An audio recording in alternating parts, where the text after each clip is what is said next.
இந்த பழத்தை கருப்பாய்க்கு கொடுக்க போகிறோம். கருப்பாய் யாருன்னு பார்க்குறீங்களா? நீங்களே பாருங்கள். 2 பழம் வாங்கியாச்சு. ஒரு பழம் நான் சாப்பிட்டேன், ஒரு பழம் கருப்பாய் ஞாபகம் வந்துடுச்சு. இப்போ கருப்பாய் கூப்பிட்டு கொடுக்க போகிறோம். கருப்பாயி பாருங்க, கூப்பிட்டோன்னே இருந்து பார்க்குறான் பாருங்க. வா வா வா வா, உனக்காக ஒரு வாழைப்பழம் வாங்கிட்டு வந்திருக்கேன், வா வா வா, டேஸ்ட் பாரு. அவ்வளோதான்.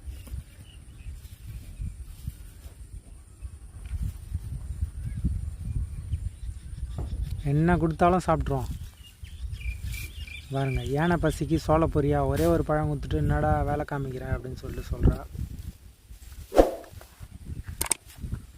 எனக்குலாம் ஒரு தார் கொடுக்காத ஒரு பழம் கொடுக்குற அப்படின்னு சொல்லிட்டு கேட்குறாங்க. என்ன பண்ணுறது, இருந்தது அவ்வளோதான்டா. இன்னொரு நாளைக்கு வாங்கிட்டு வந்து தாராக கொடுக்குறேன் உனக்கு, ஓகேவா? ஓகே, நம்ம சேனலை சப்ஸ்கிரைப் பண்ணி ஷேர் பண்ணுங்கள், சப்போர்ட் பண்ணுங்கள். தேங்க்யூ.